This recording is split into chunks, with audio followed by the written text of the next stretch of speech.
할렐루야. 반갑습니다.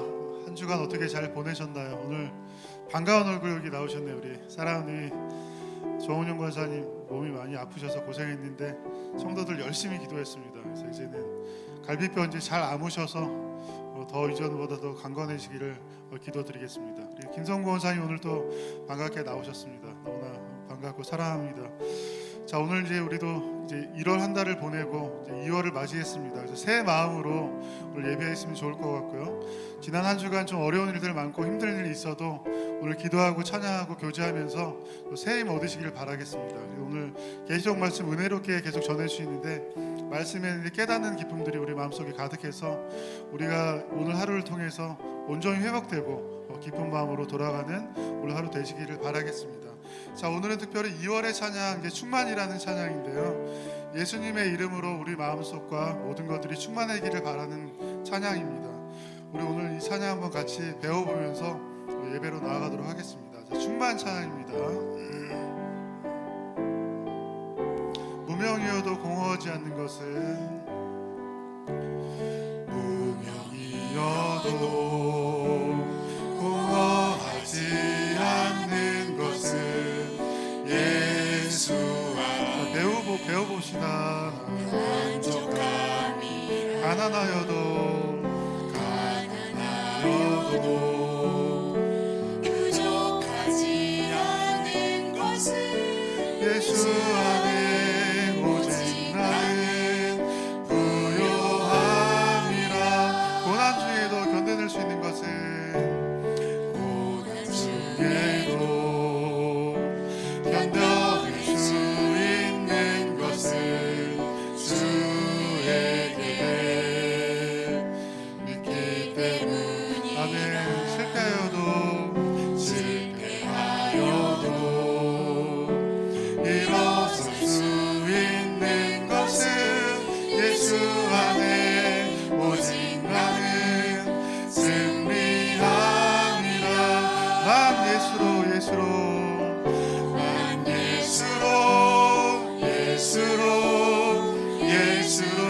충만하네. 난 예수로 충만하네. 난 예수로 충만하네. 영원한 내 안에 살아계시네. 내 몸이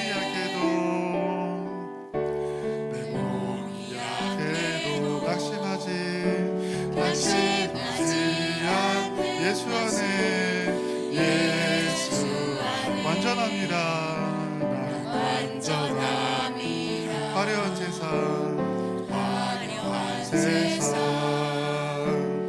부럽지 않는 것은 난 예수로 충만함이라. 난 예수로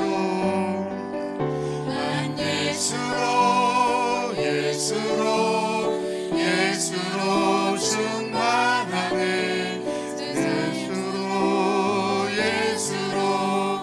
예수로 충만하네. 난 예수로 충만하네. 영원한 내 안에 살아. 한번 더 합시다. 난 예수로 충만하네. 난 예수로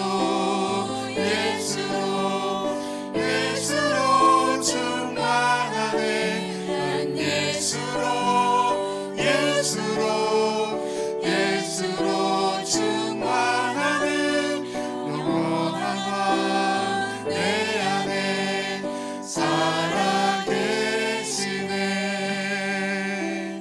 아멘. 할렐루야.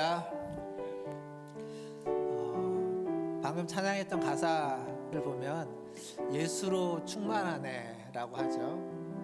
우리 여러분들은 예수님으로 충만하십니까? 지난 한 주간 예수님으로 충만하게 사셨고 또 오늘 또 예수님으로 충만하기를 기대하고 계십니까? 우리가 예배 때 예배 자리에서 다른 것보다 예수님 한 분으로 감사하고 만족하고 충만하고 그러한 은혜가 있으면 좋겠습니다. 오늘도 예배 자리에 나오신 우리 모든 분들을 환영하고 축복합니다. 우리 오랜만에 편찮으셨다가 나오신 우리 조우경 권사님도 계시고, 하나님께서 우리를 지키시고 보호해 주시고 한 주간 또 그렇게 지키시고 보호하셔서 이 자리에 나온 줄 믿습니다. 이 예배 자리에 주님으로 충만한 예배 한 시간 되기를 바라면서 우리 다 함께 일어나셔서 찬양하심으로 주일 2부 예배를 하나님 앞에 드리겠습니다.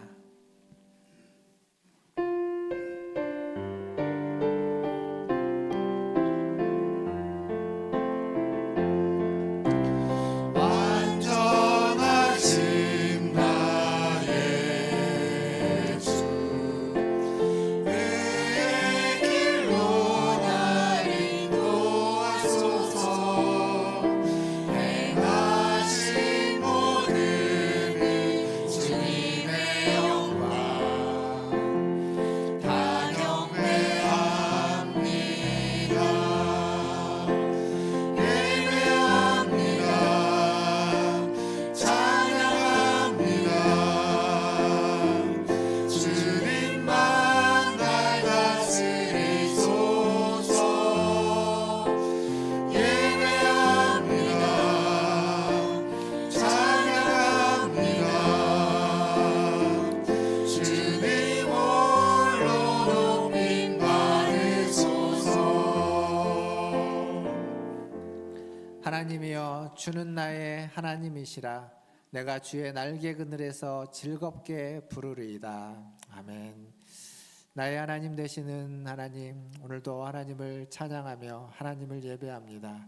주님의 날개 그늘 아래에서 쉼을 얻고 안식을 얻고 또 회복하여 주님이 주시는 힘과 생명으로 살아가기를 소원합니다. 오늘도 우리의 예배 가운데 임재하여 주셔서 우리에게 쉼을 주시고 안식을 주시고 힘을 주셔서 주님이 맡겨준 삶을 잘 살아갈 수 있는 하나님 은혜를 허락하여 주시옵소서. 예배의 시종을 주님께 의탁합니다. 모든 자들을 하나님께서 받으시고 축복하여 주시기를 원하며 예수님의 이름으로 기도하옵나이다. 아멘. 다 함께 성시교독 교독문 27번 시편 51편 함께 교독하겠습니다.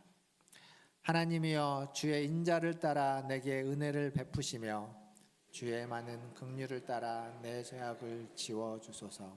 나의 죄악을 말갛게 씻으시며 나의 죄를 깨끗이 제하소서. 물은 나는 내 죄가를 아오니 내 죄가 항상 내 앞에 있나이다.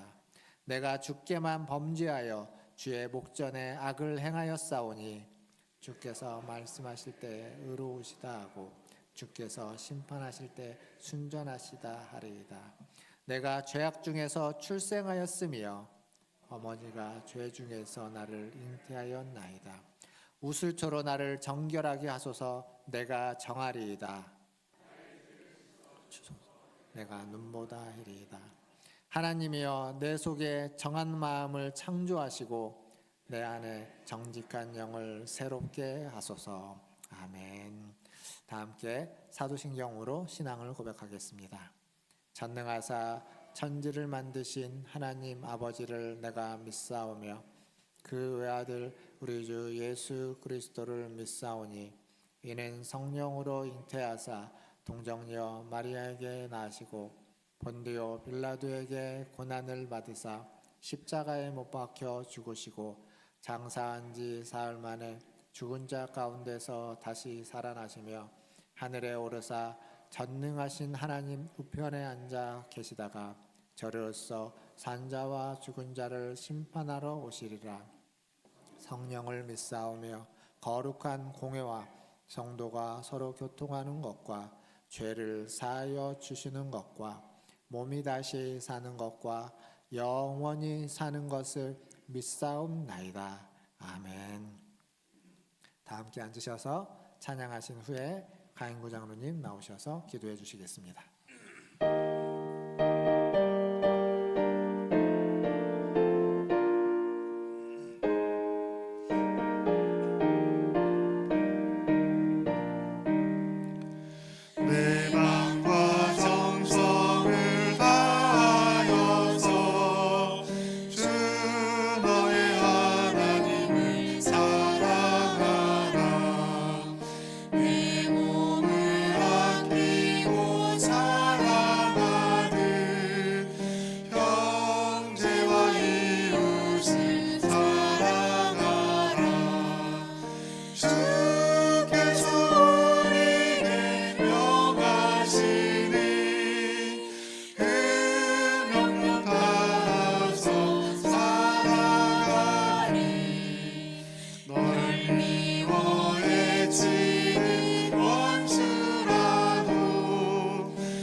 주여 뜻대로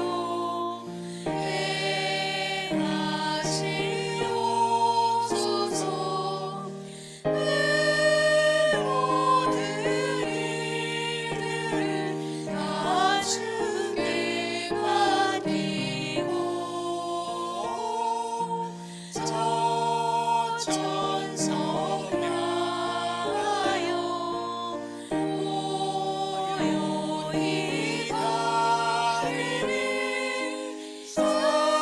살든지 죽든지 뜻대로 하소서.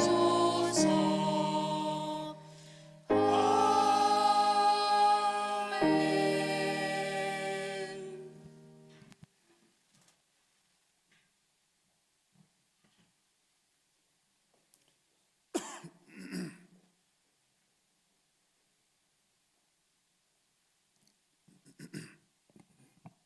보겠습니다.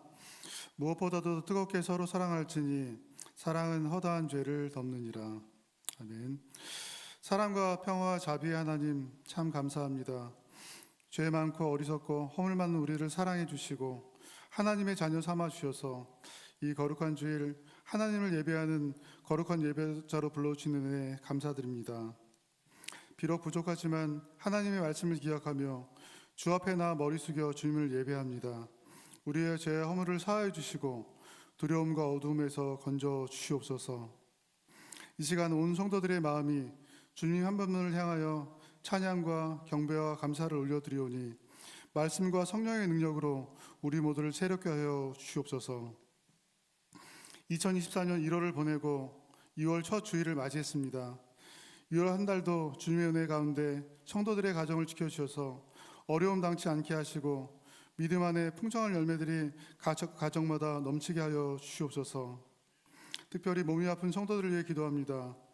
치료 중이신 성도님들, 치료 후에 회복 중이신 성도님들, 노안과 질병으로 고통받는 성도들의 간절한 기도를 들으시고 회복의 역사, 치유의 역사를 베풀어 주시옵소서. 깨끗하게 치유되게 하시고 이전보다 더욱더 강건하여 기쁨으로 주님께 감사할 수 있도록 은총 베풀어 주시옵소서. 주님의 몸된 문화촌 제일교회를 기도합니다. 2024년 러브 어게인이라는 표어로 주님께 나아갑니다. 우리 모든 성도들이 이 표어의 말씀처럼 처음 사랑을 다시 회복하는 2024년 될 수 있도록 은혜 베풀어 주시옵소서. 기도와 말씀 가운데 하나님께 대한 뜨거운 사랑을 회복하게 하시고 그 사랑이 지체들을 향한 사랑으로 이어져 하나님을 사랑하고 형제들을 뜨겁게 사랑하는 사랑의 공동체 문화천 줄교회 되게 하여 주시옵소서. 그 사랑이 교회를 넘어 이 지역으로 흘러가게 하셔서 소외되고 고통받는 지역의 많은 사람들에게 주님의 사랑과 복음을 전하는 선교하는 교회 될 수 있도록 인도하여 주시옵소서. 전교인 성경 통독과 전교인 성경 공부를 통해 우리 문화천 지역교회가 말씀으로 살아나는 교회 되기 원합니다. 순서마다 시간마다 은혜 주셔서 말씀을 깨닫고 나누는 기쁨과 풍성한 은혜가 충만할 수 있도록 인도하여 주시옵소서. 또한 금요일 기도회를 통해서 조금씩 기도의 불길이 살아나게 하심을 감사드립니다. 바라옵기는 더 많은 성도들이 금요일 기도회에 모여 함께 마음을 합하여 기도하게 하시고 그 기도를 통해 이 교회에 뜨거운 기도의 불길이 다시 일어날 수 있도록 인도하여 주시옵소서. 또한 서울형 키즈카페가 진행 중에 있습니다. 그 첫 일로 시설장을 선정하는 일을 시작합니다. 주님께서 예비하신 가장 적합한 자를 세울 수 있도록 선정의 모든 과정을 인도하여 주시옵소서. 설계와 시공이 진행되는 모든 과정을 지켜주셔서 아무런 시비와 다툼이 없게 하시고 이 작은 일을 통해서 교회가 새롭게 변화될 수 있도록 인도하여 주시옵소서. 오늘도 거룩한 말씀을 가지고 단위에 서시는 박성호 목사님께 성령의 능력을 더하여 주셔서 이 교회를 향한 은혜의 말씀을 힘있게 선포할 수 있도록 인도하여 주시옵소서. 성도들 모두가 그 말씀에 은혜 받게 하시고 희망과 용기와 생명과 결단이 있는 복된 말씀의 시간 될 수 있도록 인도하여 주시옵소서. 교회를 위해 수고하는 아름다운 손길들이 있습니다. 교사로, 찬양단으로, 주차와 주반봉사로, 안내와 개수로 보이는 곳과 보이지 않는 곳에서 헌신하는 그들의 헌신을 기쁘게 받아주시고 영육간의 풍성한 열매로 그들 모두에게 복 내려 주시옵소서. 마칠 때까지 오직 주님만 영광 받으시는 이 예배 되기를 원합니다. 모든 말씀을 예수님의 이름으로 기도합니다. 아멘.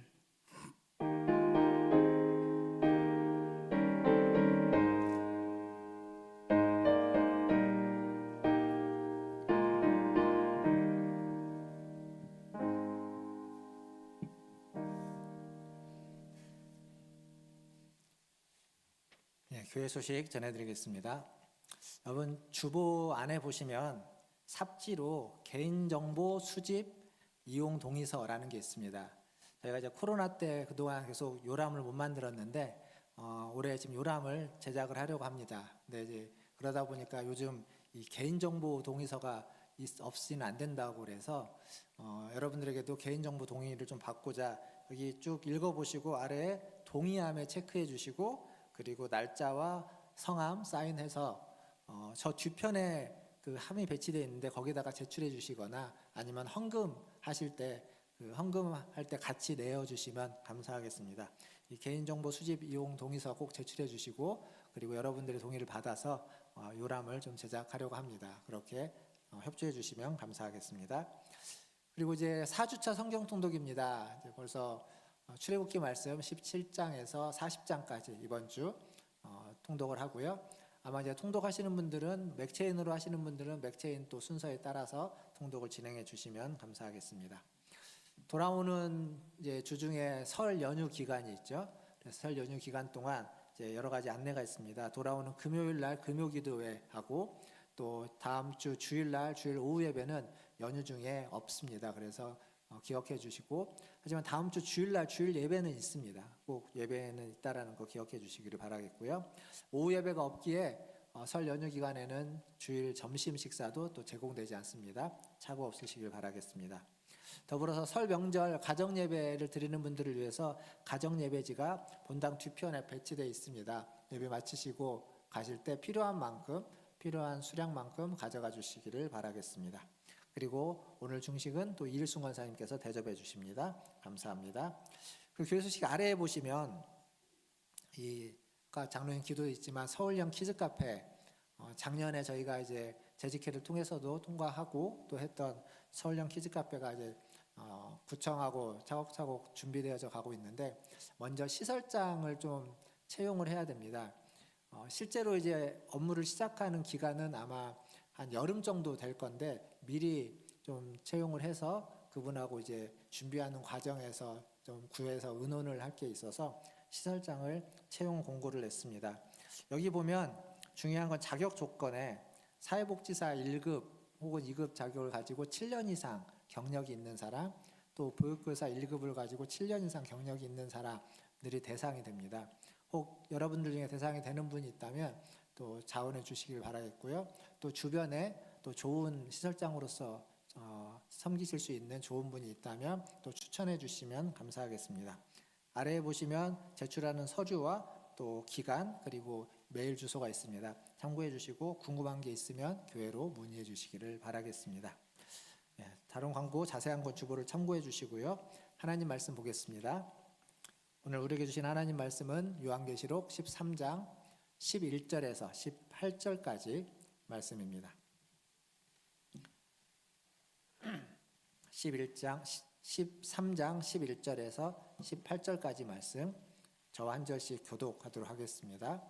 제가 먼저 11절 읽겠습니다. 내가 보매 또 다른 짐승이 땅에서 올라오니 어린 양같이 두 뿔이 있고 용처럼 말을 하더라. 그가 먼저 나온 짐승의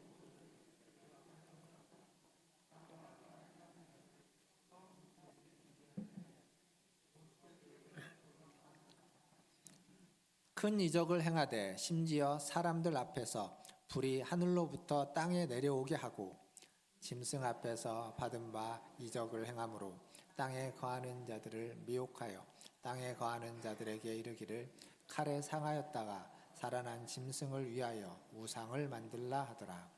그가 권세를 받아 그 짐승의 우상에게 생기를 주어 그 짐승의 우상으로 말하게 하고 또 짐승의 우상에게 경배하지 아니하는 자는 몇이든지 다 죽이게 하더라. 그가 모든 자 곧 작은 자나 큰 자나 부자나 가난한 자나 자유인이나 종들에게 그 오른손에나 이마에 표를 받게 하고 누구든지 이 표를 가진 자 외에는 매매를 못하게 하니 이 표는 곧 짐승의 이름이나 그 이름의 수라. 지혜가 여기 있으니 총명한 자는 그 짐승의 수를 세어보라. 그것은 사람의 수니 그의 수는 666이니라. 아멘. 예, 우리 좌우에 계신 분들 보시면 인사하겠습니다. 사랑합니다. 축복합니다. 사랑합니다. 축복합니다. 지난주에 13장 전반부를 봤습니다. 바다에서 올라온 짐승, 줄여서 바다 짐승이라고 좀 부르겠습니다.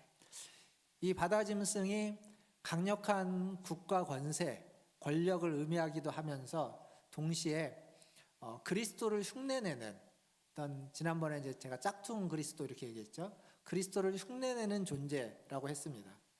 그래서 강력한 권세로 우리를 흔들고 우리를 흔들 뿐만 아니라 그리스도를 흉내내서 우리의 마음을 흔들고 마음을 미혹해서 이 영적 전쟁에서 교회를 누르고 성도들을 이기는 존재로서 바다 짐승이 등장했습니다.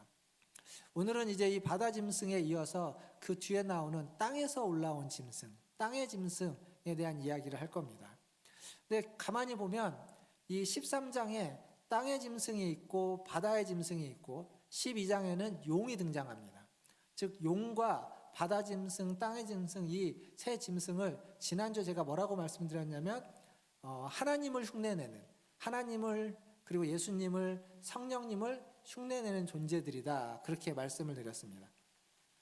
그러니까 이들은 교회를 공격하고 성도들을 넘어뜨리기 위해서 하나님을 모방하는 겁니다. 하나님처럼 나타나고 등장하고 흉내내서 하나님인 줄 알고 따라가 보면 엉뚱한 데로 가게 되는 그러한 일이 일어나게 되는 거죠. 그러니까 이게 사실은 이 종말의 시대, 마지막 시대를 살아가고 있는 우리들의 싸움의 본질입니다. 영적 전쟁이라고 하는 것은 사실은 하나님을 흉내내는 존재, 하나님을 모방하고 짝퉁 하나님과 같은 존재, 하나님을 흉내낼 뿐만 아니라 그리스도를 흉내내고 성령님을 흉내내는 그 존재들의 그 속임수에 넘어가지 않는, 그것에 우리가 이겨낼 수 있는, 그것을 분별해낼 수 있는 싸움, 이게 영적 전쟁에서 가장 중요한 싸움입니다.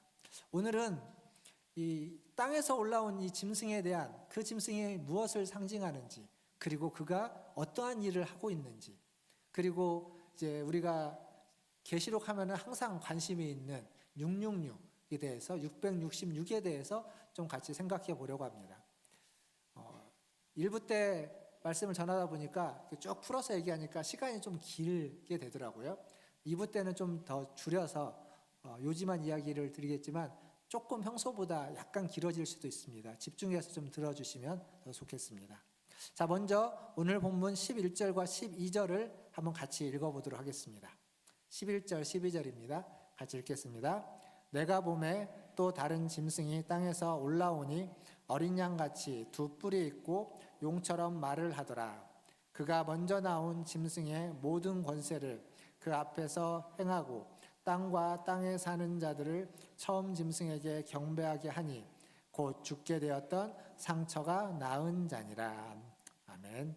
자, 여기 보면 11절에 땅에서 올라온 짐승, 땅의 짐승이 나오는데 어린 양 같고 두 뿔이 있다, 이렇게 이야기합니다. 앞에서 바다에서 올라온 짐승, 바다 짐승 같은 경우 보면 머리가 7이요 뿔이 10 있는데 그 뿔에는 왕관이 있고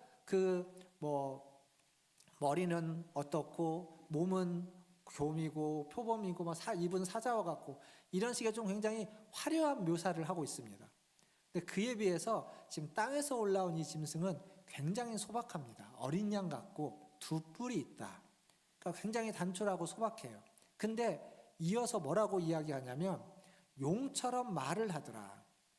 그러니까 겉보기에는 굉장히 어린 양 같고 소박해 보이는데 말은 용처럼 한다. 그러니까 사실은 용과 같다는 겁니다. 그러니까 겉 모양과 속이 다른 겁니다.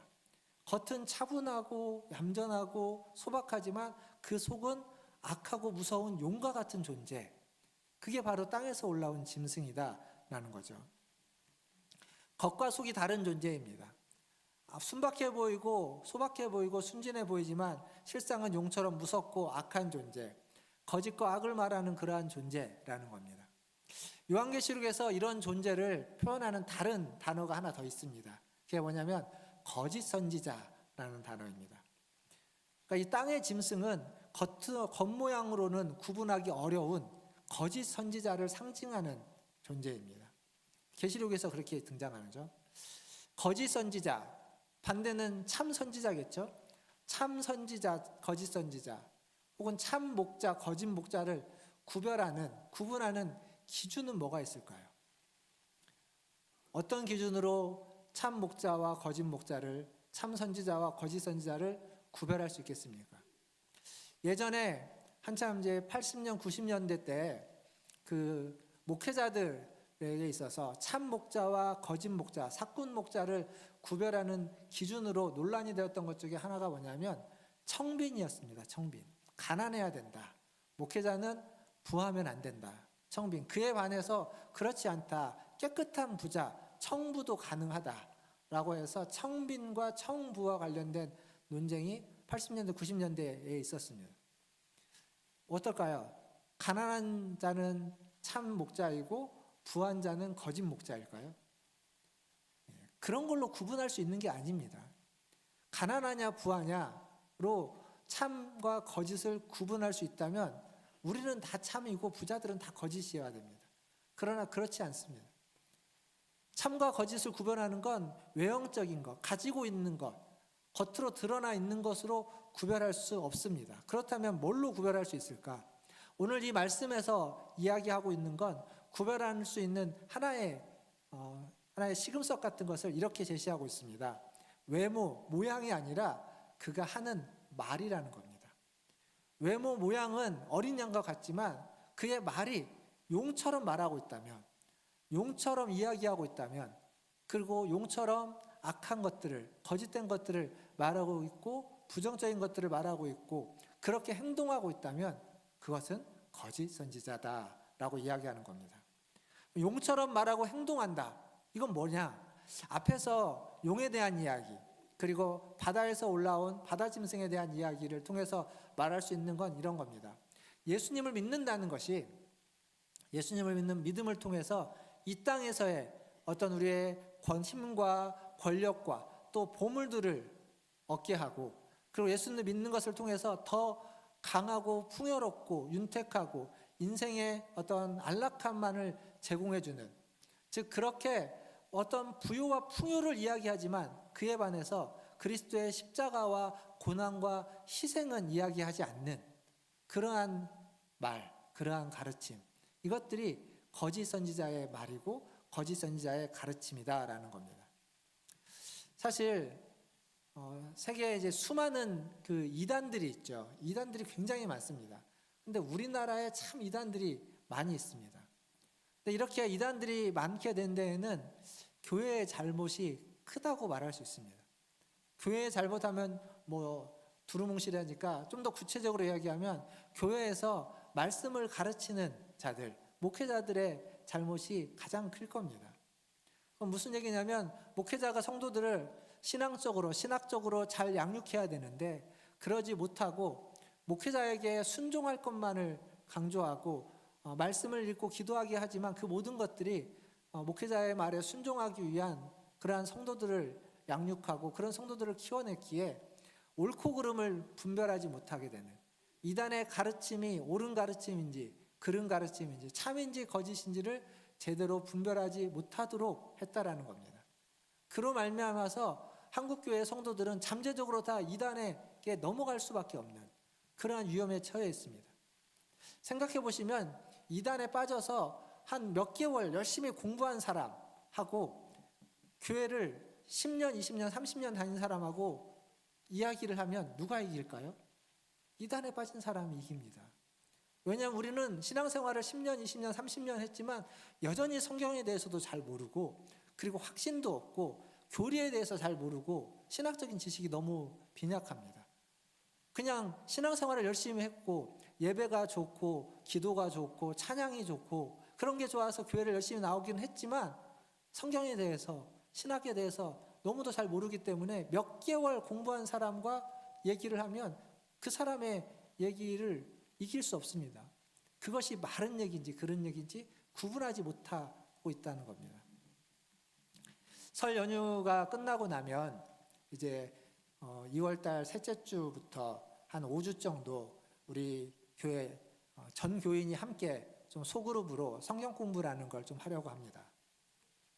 제가 주일날 이제 계시록 말씀을 잠깐 좀 브레이크하고 그 주제에 맞는 5가지 주제에 맞는 설교를 하고 그 주제를 가지고 예배가 마치고 잠깐 모여서 한 4명, 5명 이렇게 모여가지고 들은 말씀을 가지고 또 교재를 가지고 성경 공부를 할 겁니다. 이렇게 하는 이유는 뭐 여러 가지가 있지만 코로나 시기가 지나면서 우리의 신앙을 다시 지나고 난 지금 신앙의 기초부터 좀 다시 한번 점검하고 다 아는 내용들이지만 우리가 다 익히 들어왔던 내용이지만 다시 한번 기초를 다시 다지고 거기에 우리의 신앙생활을 다시 쌓아가자라고 하는 취지로 참과 거짓을 구별할 수 있는 기초를 다시 한번 새롭게 하자라는 취지로 우리 모든 성도들이 좀 같이 해보려고 합니다. 그러기 위해서 리더분들이 어제 모여서 공부도 했고 또 기도도 했습니다. 그러니까 우리 성도님들도 예배 마치시고 그냥 후루룩 집으로 가지 마시고 다 여러분들의 이름을 다 넣어서 조를 만들 겁니다. 소그룹을 만들 텐데 거기에 좀 참여하시고 그리고 길지 않습니다. 한 30분, 40분 이 정도 진행할 예정인데 그렇게 해서 좀 말씀을 같이 나누시면서 나의 신앙에 다시 한번 기초를 다지는 마음, 참과 거짓을 구별할 수 있는 그러한 기초를 다지는 그러한 시간으로 삼아주시면 좋겠습니다. 여튼 이렇게 우리가 하는 이유는 예수를 믿고 이 땅에 살면서 우리가 복을 받고 예수 믿는 것이 건강하고 장수하는 도구로 전락되어서는 안 되기 때문에 그렇습니다.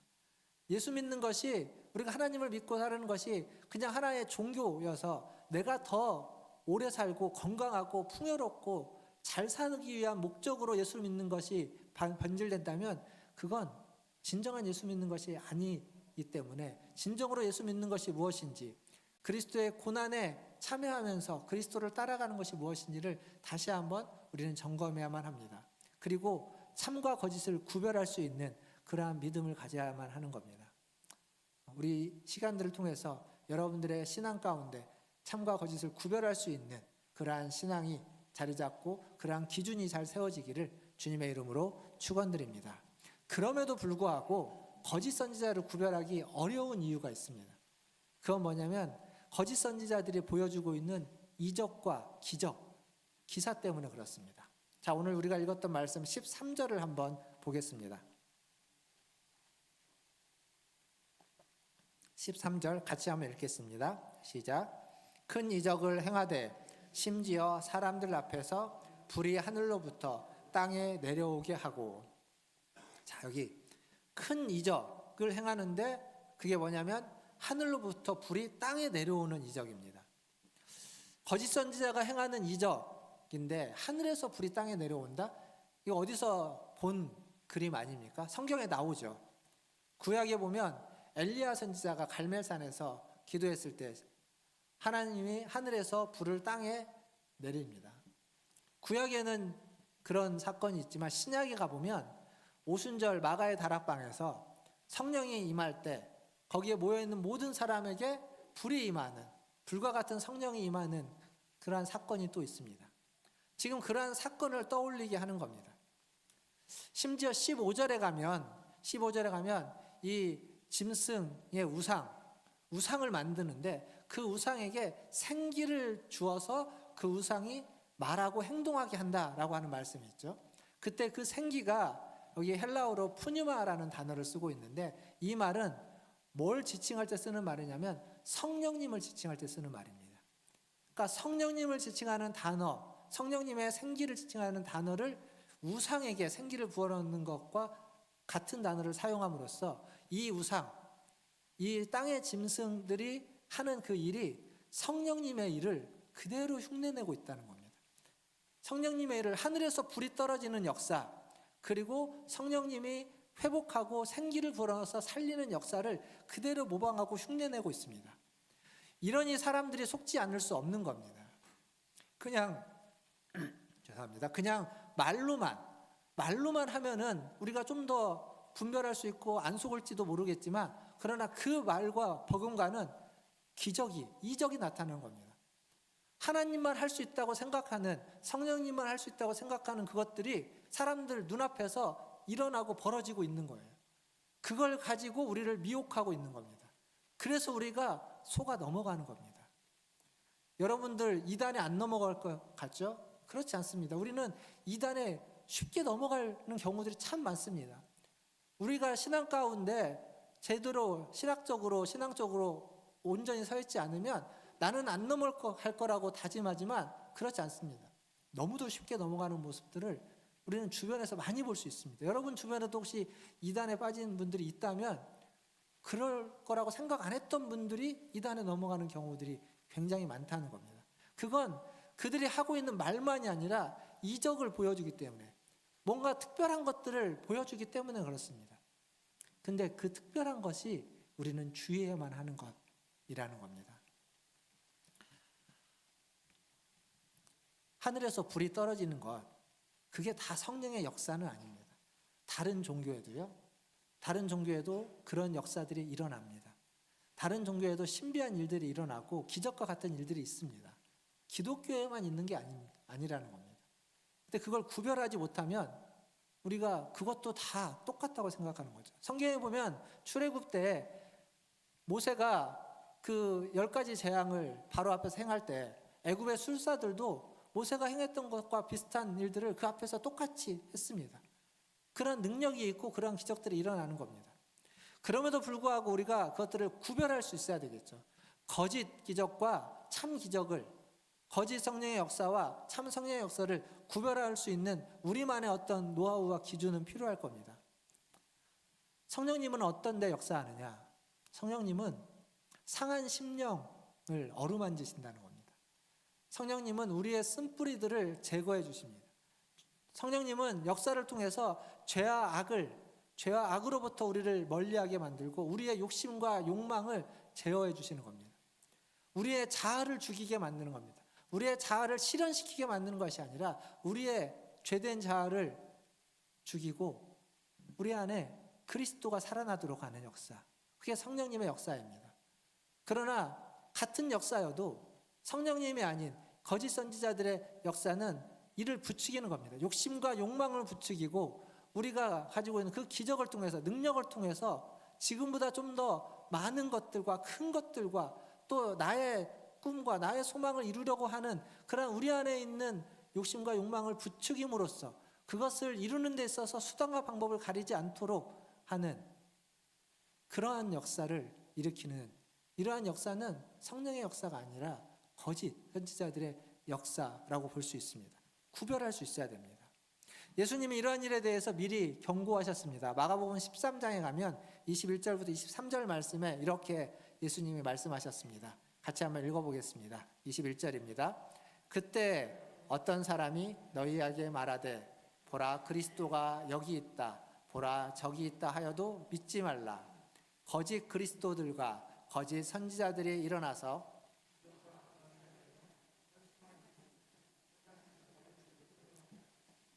너희는 삼가라. 내가 모든 일을 너희에게 미리 말하였노라.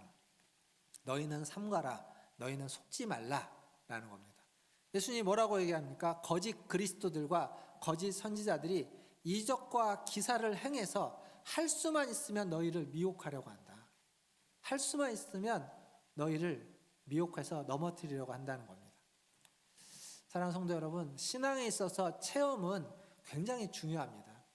여러분의 신앙의 처음이 어떠했는지 모르겠지만 어떤 분들은 어려서부터 그냥 모태신앙으로 삶의 어떤 스타일이 그냥 신앙생활을 하는 거였습니다. 근데 그렇게 신앙생활을 시작했더라도 신앙의 체험이 있어야 됩니다. 체험은 꼭 필요합니다. 어떤 분들은 하나님의 말씀을 공부하고 말씀을 통해서 신앙을 갖게 됩니다. 그런 분들도 체험이 있어야 됩니다. 어떤 분들은 체험으로 신앙을 시작하는 분들도 있습니다. 근데 문제는 이 체험이 꼭 모두에게 필요한데 이 체험이 하나님의 말씀을 가리면 안 됩니다. 체험이 너무 커서 그 체험 때문에 하나님의 말씀을 볼 수 없고 그 체험 때문에 하나님의 말씀은 별것 아닌 것이 취급되고 체험만이 중요한 신앙의 하나의 주제가 되고 이슈가 된다면, 그렇다면 그 신앙은 잘못된 길로 접어들게 됩니다. 언제 잘못된 길로 갈 수도 있는 그런 위험에 직면해 있습니다. 모든 신앙은 체험으로 시작했던, 말씀으로 시작했던, 그리고 삶의 라이프 스타일로 시작됐던 이 세 가지 것들은 언제나 다 같이 있어야 됩니다. 지금 나의 신앙이 말씀으로 시작했는지, 나의 신앙이 그 삶의 라이프 스타일로 시작되었는지, 아니면 체험으로 시작됐는지 상관없이 체험으로 시작했어도 말씀이 필요하고 삶의 변화가 있어야 되고, 말씀으로 시작했어도 체험이 필요하고 삶이 새롭게 변화되어야 됩니다. 이 세 가지는 다 있어야 되는 겁니다. 근데 가장 중요한 건 잘 생각해 보면 진짜 기적은 뭘까? 수많은 기적들이 일어나죠. 근데 정말 기적은 결코 변할 것 같지 않았던 우리들, 나 자신이 변하는 겁니다. 옹졸하기 그지없어서 나에게 상처 준 자는 절대 용서할 것 같지 않고 절대 평생 보지 않을 것 같던 내가 어느 날 그것들을 잊고 용서하고 함께하는 모습들. 원수 같은 사람을 사랑하고 그를 위해서 기도할 수 있고 그를 위하여 섬길 수 있는 그러한 변화, 그러한 우리 자신들의 변화, 내면의 변화, 우리 존재의 변화가 진짜 기적입니다. 일어날 수 없는 일들이, 사람이 쉽게 안 변합니다. 그런 우리가 변하는 것, 그런 내가 변하는 것, 그것이 기적입니다. 그것이 죄와 사망의 법 아래에 있었던 우리가 생명과 성령의 법 아래로 옮겨가는 하나님의 은혜이고 하나님의 기적입니다. 지금도 그러한 기적은 일어나고 있고, 지금도 우리 가운데서 그러한 기적은 역사되어지는 겁니다.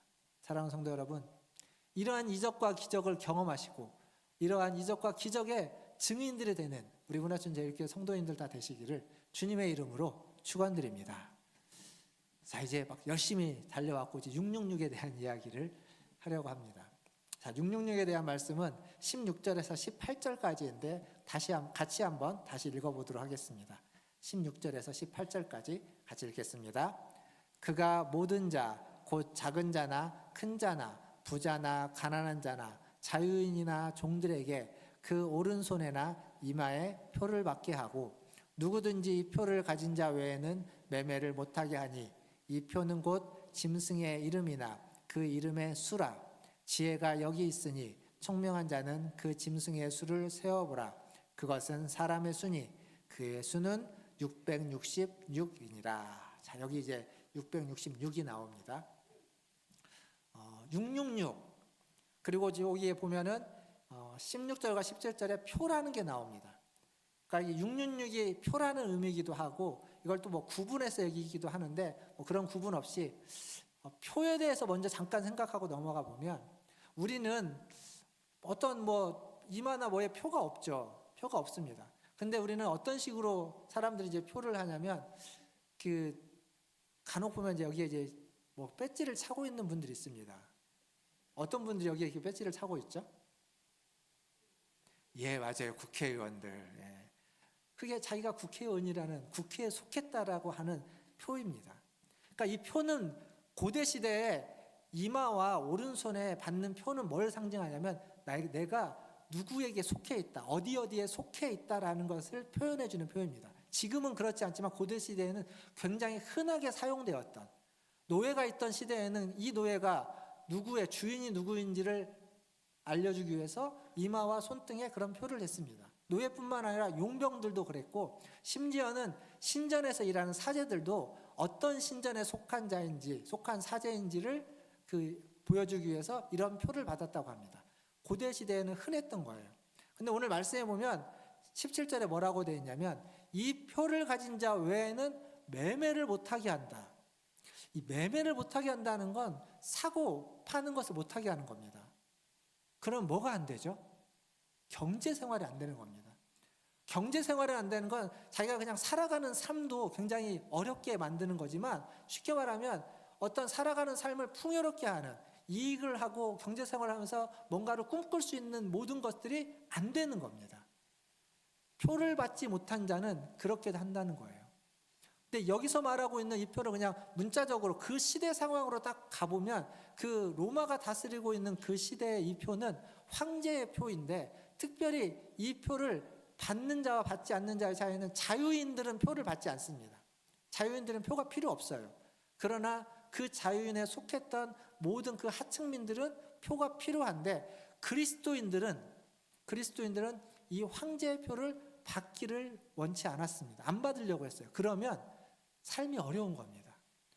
그러니까 이 권세자들은 이걸 통해서 그리스도인들을 핍박하고 그리스도인들을 배교할 수밖에 없는 상황으로 삶을 살아가려면, 먹고 살려면, 그러면 표가 필요하게 만드는 겁니다. 그래서 배교케 하고, 그래서 배교가 초대교회에 많이 일어날 수밖에 없었습니다. 그게 그들이 믿음이 없어서라기보다는 살기 위해서 어쩔 수 없이 선택하는 경향도 있었다는 거예요. 그러나 그렇게 살기 위해서 선택했다 할지라도 그 황제의 표를 받는 것, 지금 여기서 말해주고 있는 건 그 표를 받은 자는 표를 받지 않는 자와의 차이에서 결국 그 짐승의 그 표로 말미암아, 그 황제의 표로 말미암아서 영원한 생명에서 떨어질 수밖에 없는 그러한 표가 된다는 겁니다. 이게 이제 표에 대한 기본적인 이해인데, 그 이해를 가지고 자 이제 666에 대한 이야기를 좀 생각해 보면, 그럼 이 666은 도대체 뭐냐? 666에 대한 다양한 해석들이 있죠. 예전에는 제가 이제 젊었을 때, 어렸을 때는 666을 뭐라고 했냐면 바코드라고 했습니다. 제 눈앞에 바코드가 없긴 한데 바코드라고 했죠. 그래서 그때 한참 이제 물건에다가 바코드를 찍기 시작할 때 바코드가 찍힌 물건을 사면 안 된다, 이런 얘기들도 있었습니다. 그리고 여러분 가보신 적 있는지 모르겠지만 잠실에 롯데월드라는 놀이시설이 있습니다. 그 놀이시설은 실내에 놀이시설이 있는 공간이 있고 실외가 있습니다. 야외에 놀이시설이 있는데, 옛날에 90년대에는요 실내에서 실외로 가려면 그 중간에 게이트가 하나 있는데 거기에서 손등에다가 뭘 이렇게 바코드 같은 걸 찍어줍니다. 그래서 그때 이 666 그거 받으면 안 된다. 교회 다니는 사람은 그래서 롯데월드를 놀러 가도 실내에서만 놀아야지 실외로 가면 절대 안 된다. 그런 얘기들, 그런 논란들이 한참 있었습니다. 생각해보면 되게 웃기는 얘기인데 그때는 그게 그렇게 웃기는 얘기가 아니게끔 말했습니다. 근데요, 이 바코드가 모든 물건에 다 찍혀지고 안 찍힌 데가 하나도 없게 되자 그런 말이 싹 들어갑니다. 이걸 안 사면 안 되니까요. 그래서 그 다음에는 666이 바코드에서 뭘로 바뀌냐면 신용카드로 바뀝니다. 신용카드에 있는 그 IC 칩, 이게 666이다. 그래서 신용카드를 쓰면 안 된다. 근데 이것도 2000년대로 딱 넘어오면서 모두가 신용카드 아니면 사용할 수 없으니까 그런 얘기 또 싹 들어갑니다. 지금은 뭐라고 얘기하고 있죠? 666을? 안 들어보셨습니까? 베리칩. 우리 사람의 개인정보를 탑재한 그 생체에다가 인식하는 칩, 베리칩. 그래서 손목이나 이런 데다가 인식하는 칩. 이게 이제 한참 나오다가 요즘 좀 조용하긴 한데 그런 게 666이다 이렇게 이야기합니다. 근데 여러분 이건요 666 아닙니다. 이게 666이라는 오해를 받게 되는 건 뭐냐면, 그 과학기술이 발달하면서 컴퓨터가 발달하면서 컴퓨터는 이진법이라고 하는 0과 1이라는 그 숫자로 모든 것이 다 계산되어지고 표현되어집니다. 그러니까 숫자로서 과학기술이 발달하다 보니까 숫자 666이라는 숫자와 관련돼서 그것들이 과학기술의 오해를 받는 것뿐이지 과학기술이 아닙니다. 그게 만약 666이라면 그러면 고대에는 이 계시록의 말씀이 쓰여질 때는 666은 없는 겁니다. 그리고 바코드가 없어지는 사회에는 666은 없는 겁니다. 근데 지금 성경은 666이 그때도 있지만 지금도 있고 앞으로도 있을 것이다라고 이야기하는 겁니다. 그럼 그게 아니에요. 그러니까 그런 것들 때문에 베리칩이 지나면 분명히 또 무엇인가 다른 것이 666이다 하고 등장할 겁니다. 신경 하나도 안 쓰셔도 됩니다. 666 아니니까. 그러면 666이 뭐냐? 이 666을 해석하는 가장 크게 여러 가지 방법들이 있지만 두 가지 방법이 있습니다. 하나는 이 숫자를 문자로 바꾸는, 그 문자, 그 알파벳은 각 문자들마다 수를 의미하는 게 있습니다. A는 수가 몇이고 이렇게 있는데 그 히브리어도 마찬가지입니다. 그래서 그 수와 문자를 가지고 이제 어떤 그 암호를 해석하는 방법으로 그 666을 해석하는 겁니다. 그걸 뭐라고 말하냐면 게마트리아라고 하는 해석 방법을 쓰는데, 이 해석 방법의 대표적인 게 바이블 코드라는 책을 아시나요? 바이블 코드라는 책은 성경에는 어떤 비밀스러운 암호가 있어서 성경에 있는 내용을 숫자로 치환해 가지고 그 숫자를 다시 문자로 바꾸면 성경에 있는 비밀의 그 암호를 알 수 있다라고 하는 책이 있습니다. 그게 한참 또 인기 있었던 책인데, 그런 식으로 약간 숫자와 문자를 치환하면 666은 뭐가 되냐면 네로 카이사르라고 하는 말이 됩니다. 그 말하면 네로 황제, 네로 시저라는 말입니다. 그래서 666을 그때 당시에 초대교회는 기독교를 가장 박해하고 있는 네로 혹은 로마의 황제다 이렇게 보았습니다. 그 시대에는 그렇게 이해할 수 있습니다. 근데 우리가 와서 봤을 때는 지금 만약 이 방법을 그대로 우리가 채용한다면 지금 우리에게는 666이 없는 겁니다. 네로 황제도 없지만 로마라는 제국이 없고 로마의 황제가 없기 때문에 666은 없는 겁니다. 그렇다면 이 방법도 뭐 굉장히 그 중요한 방법으로 언급되긴 하지만 제가 보기에는 666에 대한 제대로 된 이해가 아니라 다른 방법. 그 다른 방법은 앞에서 계시록 제가 이야기하면서 숫자에 대한 얘기를 여러분에게 한번 한 적이 있습니다. 성경에서는 특별히 계시록에서 언급되고 있는 숫자. 그러면서 7이라는 숫자는 하나님을 의미하는 완전한 수로서 말씀을 드렸죠. 그리고 이 하나님을 의미하는 완전한 수로서 7과 함께 하나 더 말씀을 드렸는데 그게 뭐냐면 3이라는 숫자입니다. 3. 그래서 완전한 수인 7이 3번 반복되는 777은 하나님을 이야기하는 완전한 하나님을 이야기합니다. 삼위일체도 그런 3이라는 숫자에 하나님의 완전함을 말해주고 있는 숫자이기도 합니다. 근데 그런 숫자에 대한 이해를 가지고 6을 보면 6은 7이라는 완전수에 가장 가까운 불완전한 수입니다. 완전하지 않은 수. 완전한 것과 가장 가깝지만 완전하지 않은 수입니다. 그러니까 완전한 하나님과 가장 비슷하지만 하나님이 아닌 거예요. 완전한 하나님처럼 보이지만 사실은 완전하지 않은 존재를 의미할 때 6이라는 수를 사용합니다. 그리고 그 6이라는 수를 3번 반복해서 666 하면서 그 완전하신 하나님을 가장 비슷하게 흉내내고 모방하는 존재를 수로 이야기할 때 666 이렇게 이야기하는 겁니다. 그래서 666이라는 건 어떤 존재를 의미한다면 그 존재는 하나님처럼 보이는데 하나님이 아닌 존재. 하나님처럼 역사하고 하나님처럼 능력이 있고 하나님처럼 우리 앞에 나타나고 보여지지만 하나님은 아닌 존재들. 그게 666이 말하고 있는 존재입니다. 그런 사상, 가르침 마찬가지입니다. 그래서 결국 이 666이라고 하는 건 제가 12장, 13장 얘기하면서 처음에 말씀드렸던 이 용과 그리고 바다 짐승, 땅의 짐승은 짝퉁 하나님, 짝퉁 예수님, 짝퉁 성령님 이렇게 말씀드렸습니다. 짝퉁이라는 말을 쓴 건 이제 확 기억할 수 있도록 말씀드린 거예요. 하나님을 흉내내고 예수님을 흉내내고 성령님을 흉내내고 모방한 존재. 그러나 그들은 하나님이 아니라 하나님을 흉내내서 교회를, 성도들을 미혹하기 위한 그러한 존재들입니다. 그게 바로 666입니다. 지금도 마찬가지. 그건 고대에도 있었고 지금도 있고 앞으로도 있을 존재입니다. 고대에도 하나님을 흉내내서 하나님을 믿는 사람들을 하나님을 믿지 않고 자신을 믿게 하는 존재. 지금도 하나님처럼 우리 앞에 등장하고 하나님처럼 말하고 하나님처럼 기적과 이적을 베풀지만 하나님이 아니고 그 하나님을 믿는 자들을 미혹해서 자기를 믿게 하는 존재. 앞으로 미래에도 마찬가지입니다. 하나님이 아닌데 하나님처럼 모든 것들을 다 말하고 행동하고 우리를 속여서 넘어뜨려서 자기를 믿게 하는 존재. 그런 존재들이 다 666이라는 겁니다. 그런 666이 될 수 있는 그런 존재가 될 수 있는 위험이 가장 많은 사람이 누구일까요? 불교의 스님일까요? 힌두교의 사제일까요? 이슬람교를 믿는 사람들인가요? 아닙니다. 그런 사람들은 666이 될 가능성이 전혀 없습니다. 666의 존재가 될 가능성이 가장 많은 자는 저와 같은 사람입니다. 목회자들.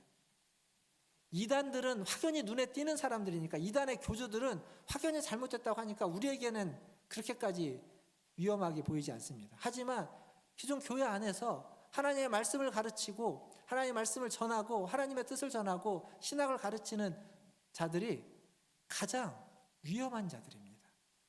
가장 거짓 선지자일 가능성이 높은 사람들입니다. 저 같은 사람이 그럴 가능성이 가장 높습니다. 그래서 여러분들에게 필요한 게 분별력이 필요하다는 겁니다. 그냥 앞에 있는 사람, 앞에서 말하고 있는 사람들의 그 뜻을 다 받아들이고 순종하는 것만 가르쳐가지고 순종하는 것만 따라가는 것, 순종만이 능사가 아니라는 겁니다. 순종은 분별한 후에 해도 됩니다.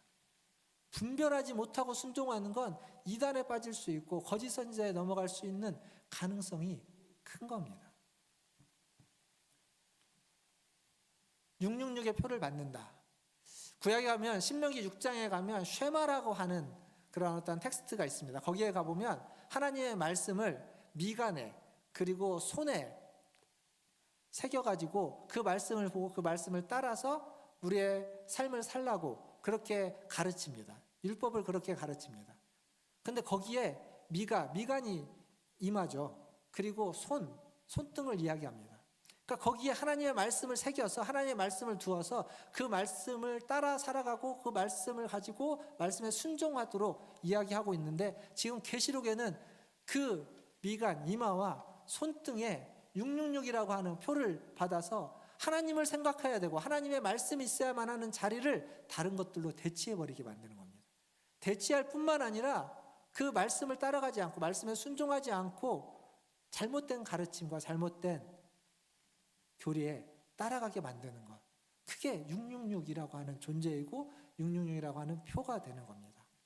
결국 666을 받는다, 666이다. 이건 어떤 특별한 사람, 그런 어떤 특별한 표를 의미한다기보다는 어떤 특별하게 악한 사람, 악한 존재, 어떤 특별한 표 이런 것들이라기보다는 하나님을 생각하지 못하게 하고 하나님의 말씀을 듣고 말씀에 따라가지 못하게 하는 그 모든 것들, 하나님을 주인으로 섬기지 못하게 하는 우리의 생각과 우리의 행동이 하나님의 말씀, 하나님을 주인으로 섬기는 그 길을 가지 못하게 하는 모든 것들이 다 666이라는 겁니다.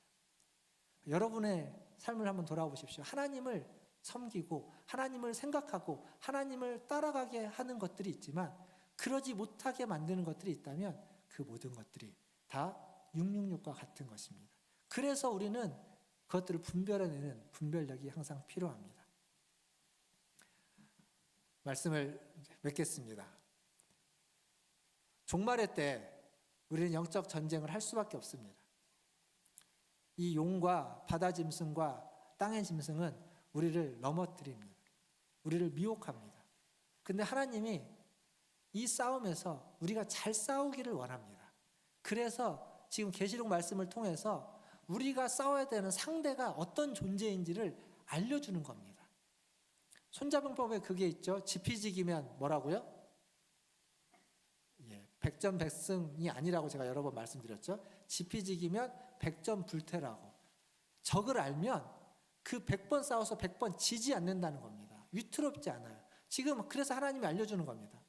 우리가 이 싸움에서 이기려면 우리에게 필요한 건 성도의 그 앞에 10절에 지난주에 말씀드렸죠. 성도의 믿음과 인내, 이게 우리에게 필요한데 하지만 우리가 적을 알면 최소한 그 적에게 지지는 않습니다. 넘어가지는 않습니다. 미혹에 넘어가지 않습니다. 버텨내는 겁니다. 버텨낼 수 있는 힘. 그래서 지금 알려주시는 겁니다. 거짓 선지자가 어떤 존재인지, 그들의 유혹과 미혹이 우리에게 어떻게 오는지를 알려주는 거예요. 적을 알려줘서 이 싸움에서, 이 역적 전쟁에서 패하지 않도록, 넘어가지 않도록, 미혹되지 않도록 주님이 알려주시는 겁니다. 겉으로는 구별되지 않기 때문에, 수많은 이적과 기사도 나타나기 때문에, 그러나 그들의 가르침, 그들의 기적, 그들이 지향하는 바가, 그들의 메시지가 결국 어디로 가는지를 보라는 겁니다. 그들의 말과 행동을 보면 그것이 그리스도를 향하고 있는지, 하나님을 향하고 있는지, 아니면 세상의 것들을, 욕망을, 그리고 악한 것들을, 그리고 엉뚱한 존재를 향하고 있는지를 통해서 우리는 분별할 수 있어야 됩니다. 사랑하는 성도 여러분, 우리가 살고 있는 세상은 수많은 미혹과 유혹으로 넘쳐납니다. 그래서 우리에게 필요한 건, 반드시 있어야만 하는 건 분별력입니다. 그 분별력은 다른 걸로 우리에게 주어지지 않습니다. 하나님의 말씀으로, 진리를 우리가 알고 깨달아감으로 우리는 그 분별력을 키워야만 하는 겁니다. 그래서 그리스도를 따르는 길과 세상을 따르는 길, 진정한 참 하나님을 따르는 길과 거짓 하나님을 따르는 길이 무엇인지를 구별하고 분별할 수 있어야 됩니다. 교회는 반드시 승리할 것입니다. 그런데 그러한 과정에서 분별력이 필요하고, 그리고 여러분의 믿음과 인내 또한 필요합니다. 어렵고 힘든 싸움을 우리는 싸워가야만 합니다. 하지만 우리는 하나님의 말씀을 붙잡고 말씀을 통해서 그것을 버텨낼 수 있습니다. 유혹하고 속이는 자, 미혹하는 자가 우리 안에 들어와서 우리의 마음 속을, 그리고 우리의 공동체 속에서 우리를 넘어뜨리고 속이고 공격할 수 있습니다. 그래서 깨어 있어야 되는 겁니다. 말씀으로 무장되어 있어야만 합니다. 말씀으로 무장하시고 깨어 있어서 분별력을 가지시고 믿음과 인내를 가지셔서 마침내 마지막 그 전쟁, 그 전투가 끝나는 날, 그 영적 전쟁이 마쳐지는 그날, 그 자리에서 우리 모두가 다 하나님의 편에 서서 그 승리를 만끽할 수 있는 은혜가 있기를 주님의 이름으로 축원드립니다. 기도하겠습니다. 여러 이야기들을 말씀드렸습니다. 666에 대해서 좀 이해가 되게 말씀을 드렸는지 모르겠습니다. 수많은 이야기들이 있지만 우리가 기억할 건 그겁니다. 하나님의 교회는, 하나님의 백성은 하나님이 그냥 방기해 두지 않습니다. 내버려 두지 않습니다. 승리할 수 있도록 계속 말씀하시고 또 권하시고 때로는 강권하시는 겁니다. 거짓 그리스도, 거짓 선지자에게 넘어가지 않도록 그들에 대해서 알려주시고, 그리고 우리를 붙잡아 주시는 겁니다. 우리 안에 들어와서 그들이 공격하고 우리를 넘어뜨리려고 한다 할지라도 우리가 하나님을 의지하고 하나님 앞에 기도하며 하나님의 말씀을 붙잡고 그 분별력을 키워나가면 고난이 있고 환난이 있고 어려움이 있지만 그럼에도 마침내 우리는 이 전쟁에서 승리하게 될 것입니다. 그래서 하나님의 나라에, 하나님의 편에 서서 그 승리를, 그 기쁨을, 그 영광을 만끽할 수 있을 것입니다.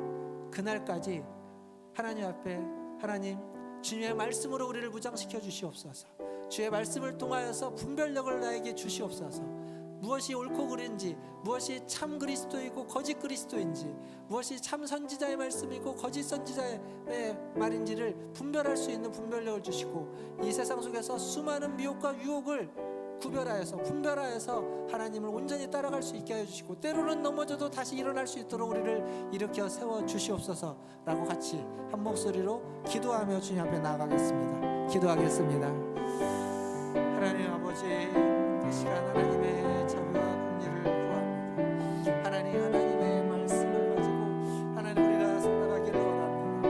하나님 우리에게 주시는 은혜를 가지고 아버지 하나님, 그 은혜에 만끽할 뿐만 아니라 그 은혜가 우리를 키우고 그 은혜가 우리를 세우고, 하나님 그 은혜가 아버지 하나님 참과 거짓을 구별할 수 있는 하나님 우리에게 주시는 은혜가 되게 하여 주시옵소서. 하나님 간절히 기도합니다.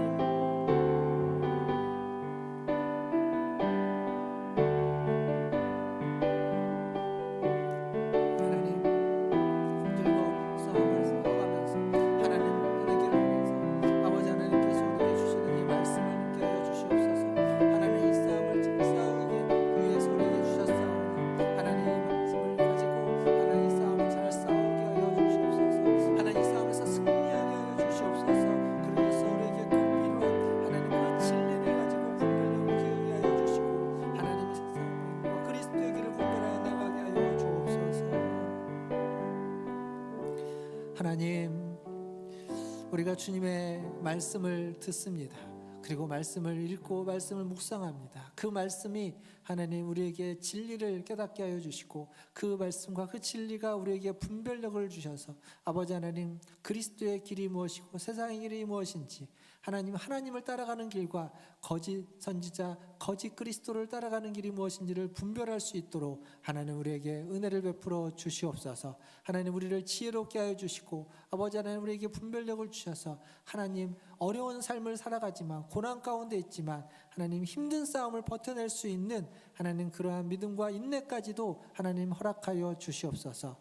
그래서 깨어 기도하고 말씀으로 무장해서 아버지 하나님 이 전쟁이 끝나는 그날 우리 모두가 다 주님의 편에 서서 주님이 주시는 승리와 기쁨을 누릴 수 있는 은혜를 우리 모두에게 허락하여 주시옵소서. 아버지 하나님, 오늘 또 함께 예배의 자리에 나와 기도하고 예배의 자리에 나와 찬양하며 말씀을 듣고 하나님을 예배하는 모든 자들을 하나님 받아주시고, 아버지 하나님, 하나님의 손으로 하나님 빚으시고 만지시고 새롭게 하여 주셔서 하나님만을 온전히 믿고 따라가는 우리 모든 성도들 되게 하여 주시옵소서. 감사하며 예수님의 이름으로 기도하옵나이다. 아멘. 예, 우리 찬송가 421장 찬양하시면서 준비하신 예물 하나님께 드리겠습니다.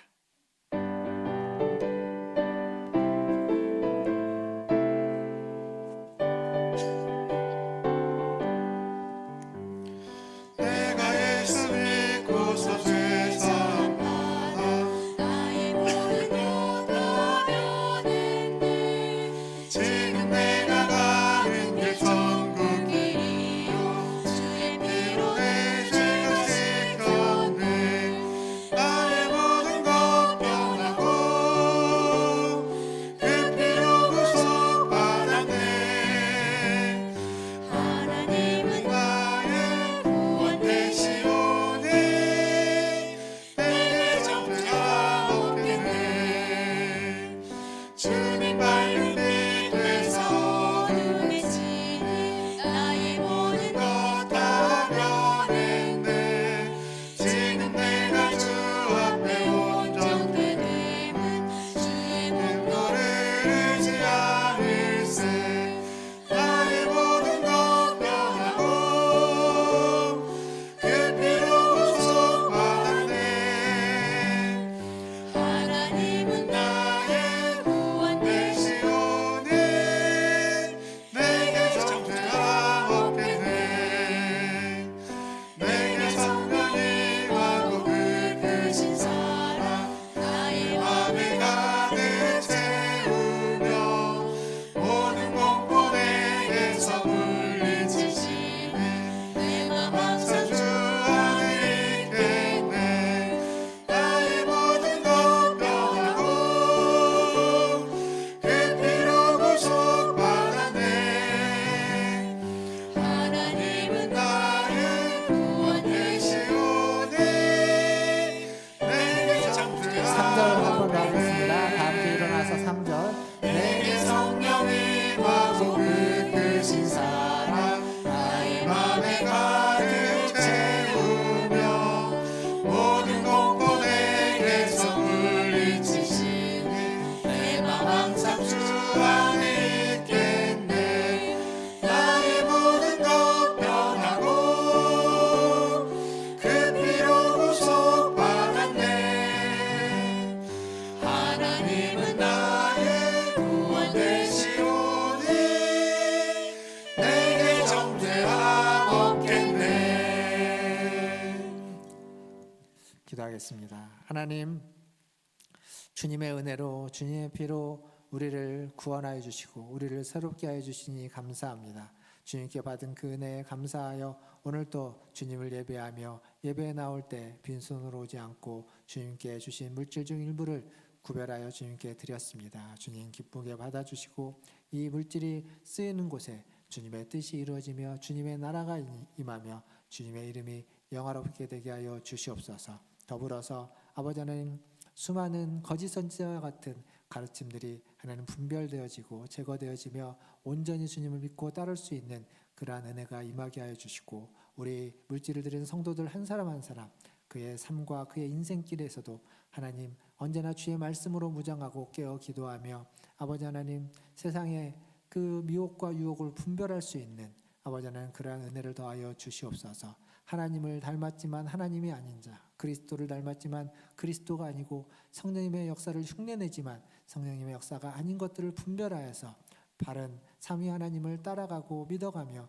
그리스도의 길을 따라가는 그리스도의 제자로서 살아가는 우리 모든 성도들 되게 하여 주시옵소서. 아버지 하나님, 그의 모든 삶에 그렇게 주님이 함께하여 주시고 제자로서 훈련되고 양육되고 세워져 갈 수 있도록 하나님 은혜와 복을 더하여 주시고 또한 도전하여 주셔서 하나님 끊임없이 말씀을 통하여 깨달음 얻고 끊임없이 말씀을 배우고 말씀을 마음에 새기며 진리를 갈망하는 우리 성도들 되게 하여 주시고 진리에 대한 배움과 가르침으로 충만해지는, 그래서 하나님의 말씀을 삶에서 체험하며 그 말씀을 누리며 말씀으로 기뻐하고 감사하며 마지막 날까지 영적 전쟁의 말씀으로 승리해가는 우리 성도들 다 되게 하여 주시옵소서. 부득이하여 드리지 못한 손길이 있습니까? 그에게도 자비와 긍휼을 베풀어 주시고 드리고자 하는 마음과 드릴 수 있는 물질과 또 믿음을 더하여 주시고 하나님 세상을 살아가면서 분별할 수 있는 은혜도 더하여 주시기를 간절히 소원하며 우리 구주 예수님의 이름으로 기도하옵나이다. 아멘. 지금은 우리를 죄에서 구원하여 주신 우리 구주 예수 그리스도의 은혜와 하나님 아버지의 크신 사랑하심과 성령 하나님의 위로교통 충만케 하심이 모든 거짓 선지자와 거짓 그리스도를 분별하고 참 그리스도와 참 선지자의 말씀을 따라 마음에 새기고 그 말씀에 순종하며 살아가는 고개 숙인 문화전제일교 모든 성도들 위에와 그의 자녀손들과 가정과 직장과 일터 위에 주의 말씀을 들고 주의 복음을 전하는 선교사님들과 사역자들 위해 코로나와 전쟁과 지진과 기근과 재난과 환난 가운데 있는 모든 주의 백성들 위해 육신의 연약함으로 치유받기를 원하고 회복되기를 소원하는 주의 자녀들 위해 이제로부터 영원토록 함께 있을지어다. 아멘.